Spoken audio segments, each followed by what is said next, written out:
Alright, let's talk about Streets of Red, Devil's Dare Deluxe. Developed by Secret Base, Streets of Red is what happens when a handful of classic video game tropes get thrown into a world inspired by classic horror films. The result is a game that feels way more than familiar at times, but still has enough strong ideas behind it to make it stand out on its own. Nice!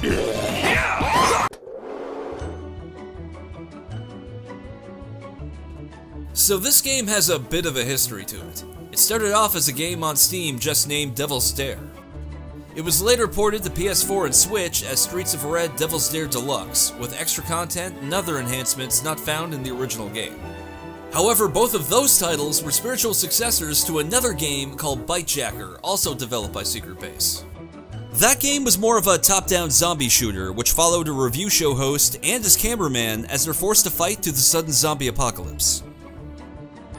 Now, Bitejacker itself was based on a video game review show that was also called Bitejacker, but spelled with a Y.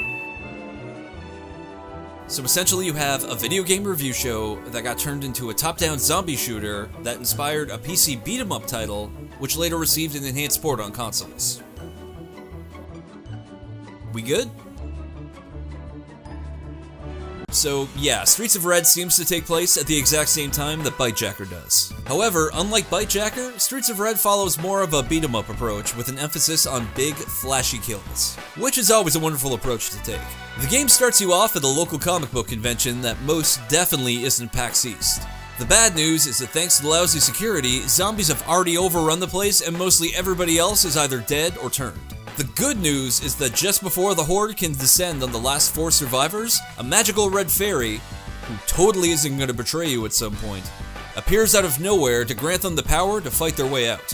Now imbued with the power of classical video game characters, your group sets out to fight through the zombie hordes, collecting money and souls, all while probably making the entire situation worse somehow. Now, as I mentioned, Streets of Red draws a shit ton of inspiration from classic beat-em-up titles, old horror films, and for some reason, Jim Sterling. Thank God for me. In most games, it's fun to try and spot those little Easter eggs that developers will put into the game. For Streets of Red, it might be more fun and more difficult to spot something that isn't a reference to something else. If you grew up in the 80s and 90s around an arcade or video store, odds are you'll be able to spot most of the references being thrown into this game, especially in the character and enemy design. There is no escape. Hasta la vista. Outside parameters initiated. Of course, borrowing heavily from the greats isn't always the worst thing either. You get buttons for attacking, rolling, picking up items, and 2 separate buttons for finishing moves that are unique to each character. You're also given a special counterattack called Extra Joy that you can pull out in a clinch at the cost of overheating your special gauge. Also, if you can pull off a chain of 3 or more finishing moves in a row, the game rewards you with bonus health items and extra money to keep your playthrough going. And that shit is important in Streets of Red. One of the biggest design hooks of this game, a fact fully admitted in the promotional material, is that death is permanent. Well, real death anyway. See, in addition to getting health bonuses for killing off enemies, the game also gives you coins for spending on upgrades. Kind of like River City Ransom, but with more honesty about the murder element. And you can use your hard-earned coin on things like health bonuses, power-ups, and even extra lives via soul tokens. You can also choose to hang on to your money to spend on reviving yourself after death, although it gets more expensive every time you have to do it. Let's go. The game starts you off with only 1 life, and you'll need to pay up if an enemy, or a swarm of enemies, end up taking you out. To rub salt in the wound a little deeper, the game deletes your motherfucking save file if you don't pony up the cash to continue. Oof. Credit where credit is due? That's pretty hardcore. That also being said, I'm extremely grateful that this game's currency is all earned and spent in-game. Considering the potential for abuse with DLC here, Secret Base's decision to keep everything in-game is an incredibly welcome and appreciated one. This is one arcade authentic feature I'm very happy they left out. For all the talk of this game's numerous references, it's worth noting that the music is 100% original and easily one of the biggest standouts. The game's soundtrack does a great job of evoking a retro horror atmosphere while still suiting the more fast-paced carnage that's shown on screen. Outside of the music, one of my favorite aspects of Streets of Red has to be the approach to how you play through the game. Streets of Red gives you a level select similar to something you might see in a game like Shatterhand or Bucky O'Hare. There are only 4 options to start, but there are 10 stages in total, or 12 stages if you can finish the first 10 with at least 6,666 gold in hand.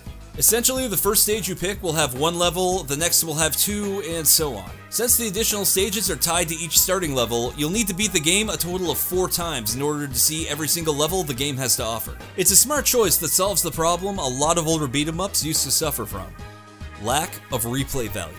Here, every playthrough gets to feel unique enough to justify another go at it. Nice. Not bad. Mighty Thunder! Like any great beat-em-up with 4 or more characters, the game includes local co-op for up to 4 players, giving you a chance to play through the game with friends, which admittedly makes the game a lot easier to complete. That being said, even with 2 people, the game felt almost too easy, at least on normal mode. Expert mode, on the other hand, gives you the option to change enemy types before each level. Here, you can make enemies and bosses more difficult at the price of a higher revive cost. On top of all that, they even added in the survival mode for good measure. Between all of this, the variety of character playstyles, the different game paths you can take, and multiple endings, there's quite a bit of replay value on display here for a game that's under $10. There's no option for online, but I guess you could argue that just adds to the game's overall arcade-like vibe? Sure, why not? Right behind you. Thunder! So is Streets of Red Devil's Dare Deluxe worth picking up? Well, if you own a PS4 or Switch, are a fan of good beat-em-ups, love old horror films, and just have an all-around appreciation for video game nostalgia, this game was pretty much made for you.